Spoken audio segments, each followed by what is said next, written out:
संदीप अपनी भाभी के साथ अकेला ही रहता है क्योंकि उसका भाई काम के सिलसिले में अक्सर बाहर ही रहता है। संदीप अक्सर जब अपने ऑफिस से घर लौटता तो उसकी भाभी हमेशा घर के हॉल में बैठकर टीवी देखते हुए उसका इंतजार करती रहती। पर आज जब संदीप घर आया तो घर का माहौल कुछ अलग ही रहता है क्योंकि आज उसकी भाभी घर में नहीं रहती है। संदीप अपना ऑफिस बैग टेबल पर रखकर फ्रेश होने चला जाता है। फ्रेश होकर वो सोफे पर बैठकर टीवी देखते हुए अपनी भाभी का इंतजार करने लगता है। थोड़े टाइम इंतजार करने के बाद उसे ये एहसास होता है कि उसकी भाभी कभी भी अकेले बाहर नहीं जाती थी। उसे जहाँ जाना होता है उसे संदीप ही लेकर जाता है और ऐसे कभी वो जाती हैं तो उसे बताकर जाती हैं। ये ख्याल आते ही संदीप तुरंत अपनी भाभी के कमरे में जाता है पर उसकी भाभी वहाँ भी नहीं रहती हैं। वो तुरंत अपने भाभी के नंबर पर फोन करता है पर उसका फोन भी बंद रहता है। अब संदीप को थोड़ी घबराहट होने लगती है और परेशान हुए वो हॉल में ही इधर उधर घूमने लगता है। तभी उसके दरवाजे की डोरबेल बजती है। संदीप तुरंत मुस्कुराते हुए दरवाजे के पास आकर दरवाजा खोलता है और दरवाजे के बाहर खड़े व्यक्ति को देखकर संदीप की मुस्कुराहट चली जाती है क्योंकि दरवाजे के बाहर डिलीवरी बॉय रहता है। उसे देखकर संदीप को याद आता है कि आज उसने ऑफिस से ही ऑर्डर दिया था। संदीप अपना ऑर्डर लेकर वापस अपनी भाभी के बारे में सोचने लगता है। आखिर वो जा कहाँ सकती हैं और इन्होंने अपना मोबाइल क्यों बंद रखा है। आखिर मैं उन्हें कहाँ जाऊं ढूंढने। ये सब सोचते हुए काफी परेशान होता है। अब रात भी काफी हो चुकी थी। एक पल के लिए संदीप सोचता है कि वो अपने भाई को फोन करके सब कुछ बता दे पर यह सोचकर नहीं करता कि उसका भाई कहीं उस पर ना चिल्लाने लगे। और संदीप से जब घर पर रहा नहीं जाता तो वो बाहर जाकर अपनी भाभी को ढूंढने के बारे में सोचता है।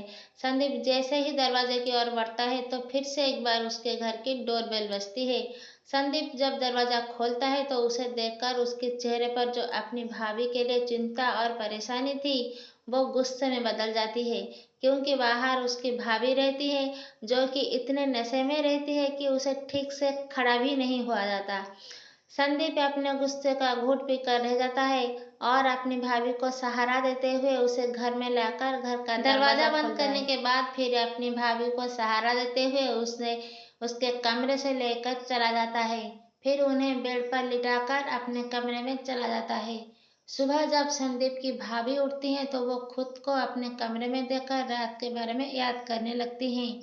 पहले तो उसे कुछ याद नहीं आता पर थोड़ी देर सोचने के बाद उसे याद आता है कि कल रात वो नशे की हालत में घर आई थी और संदीप ने उसे सहारा दिया था।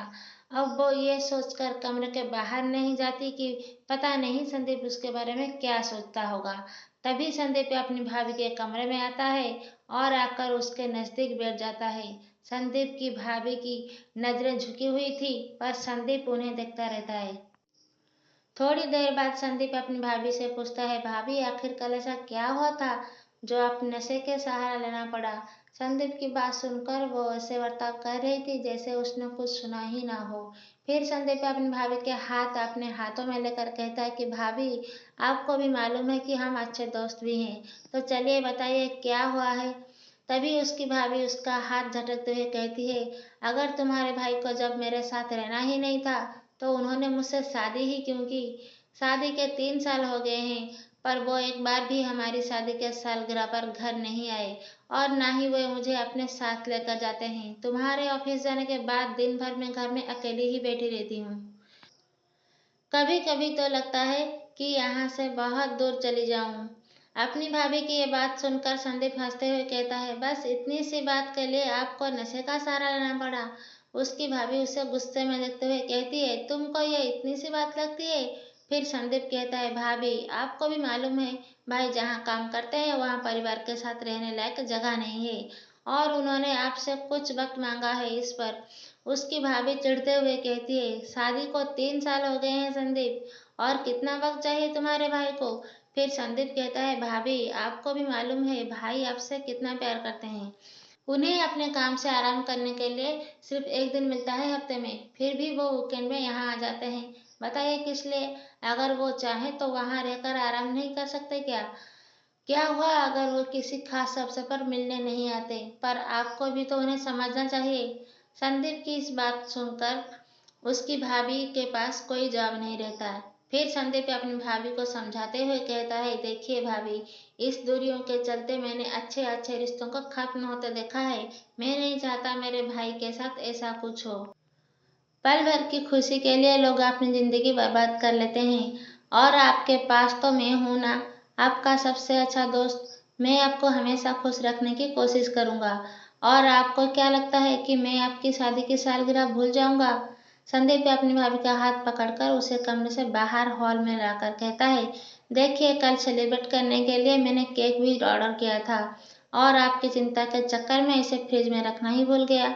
चलिए, कोई बात नहीं, आज मेरा ऑफिस जाना कैंसल। चलिए कहीं बाहर चलते हैं। संदीप की भाभी बिना कुछ बोले ही जवाब देते ही फिर संदीप कहता है, ठीक है, फिर आइए, जल्दी से जाकर फ्रेश हो जाइए, मैं भी रेडी हो जाता हूँ। और फिर दोनों अपने कमरे में चले जाते हैं।